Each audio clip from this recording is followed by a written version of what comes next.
सभी दर्शक का राम राम जय श्री राम। हम मंजू वर्मा, जिला अम्बेडकर नगर टांडा से स्वागत बा मंजू लोकगीत 123 पे। तो आप लोगन के बीच सोहर गीत लेके आ है। तो सोहर गीत में बा कि भौजी कहत हई अपने ननद से घर लीप डारा, धीरे धीरे हमार कमर पिरात बा। तो ननद पूछत हई कि कहाँ से गोबर लाई, कहाँ से पानी लाई।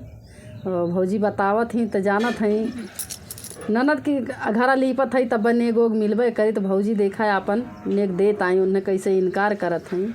तो उनके सब ससुर वसुर समझावत हैं कि दे बहन बिटिया का हक बनत है। तो आप लोगन पूरा गाना सुनिए। बहुत बड़ा वीडियो ना बा भैया लोग, छोटे गाना बा। तो आप लोगन पूरा गाना सुनिए और अच्छा लगी तो अपन प्यार दुलार आशीर्वाद ज़्यादा से ज़्यादा दी है। वीडियो को ज़्यादा से ज़्यादा शेयर करिए, लाइक करिए, कमेंट करिए। नया गाना सुने खातिर चैनल पर ज़रूर सब्सक्राइब करिए ताकि नया गाना हमारा मिलत रहे आप लोगन का। नमस्ते प्रणाम। नीलम लोकगीत 123 हमारे चैनल का नाम बा। एक बार जरूर सर्च करिए, गाना देखिए। गाना पसंद आई तो फुलवाज करिए, शेयर करिए, कमेंट में जरूर बताइए गाना कैसा लगा। आओ सुनाए सोहर गीत। तो भैया लोगन ज़्यादा से ज़्यादा आप सब सपोर्ट करें। हमरे आँखी से बहुत ज़्यादा दिक्कत भय बा, ताकि कम से कम हम कुछ अपन इलाज कर सकी। तो आप लोगन से निवेदन बा कि आप लोगन के बीच आदमी बहुत मजबूरी में गाना हमरे लोगन गावत हई। तो बहुत दिक्कत बा। आप लोगन से बार बार विनती बा कि ज़्यादा से ज़्यादा सपोर्ट करें चैनल पे मंजू लोकगीत 123 पे। हे ननदे धीरे धीरे कमारा पीराने कोठरिया हमारा लीपाओ, कोठरिया हमारा लीपाओ हो। हे ननदे धीरे धीरे कमारा पीराने कोठरिया हमारा लीपाओ, कोठरिया हमारा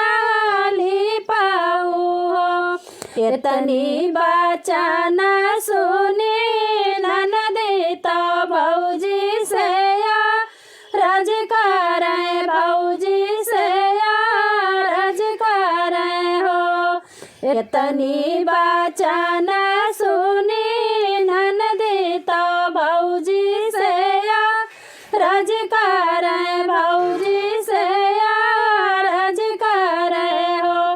हे भौजी गाई तो कहाँ से बनियाऊ हो। हे भौजी कहाँ से गोबरमा गाई तो कहाँ से बनियाऊ हो।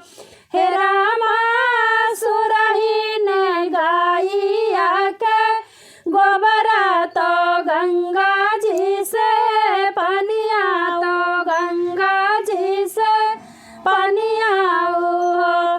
हे रामा सुरही ने गाइया के गोबरा तो गंगा जी से पनिया, तो गंगा जी से पनियाऊ हो। हे ननदी दाहिने हाथ लिपाऊ को ठरियाया गनवा हमारा लिपाऊ हो। हे ननदी दाहिने हाथ लिपाऊ को ठरियाया गनवा हमारा लिपाऊ हो।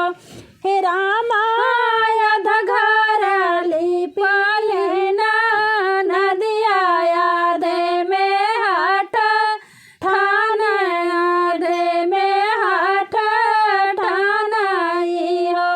हे रामा घर लिपलेना नदिया यादे में हट ठानाई हो।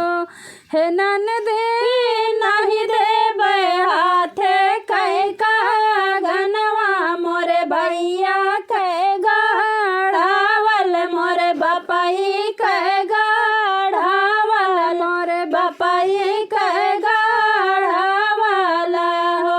हे ननदी नहीं देबे हाथे कह का गनवा मोरे भैया कह गाढ़ावल, मोरे बपाई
सरहज से अरज करें, सरहज से अरज करें हो।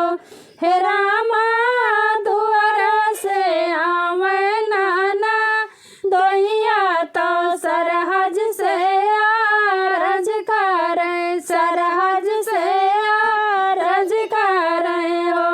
हे रामा मंजू वर्मा सोहर गावे गावैरा सारा पावई हो।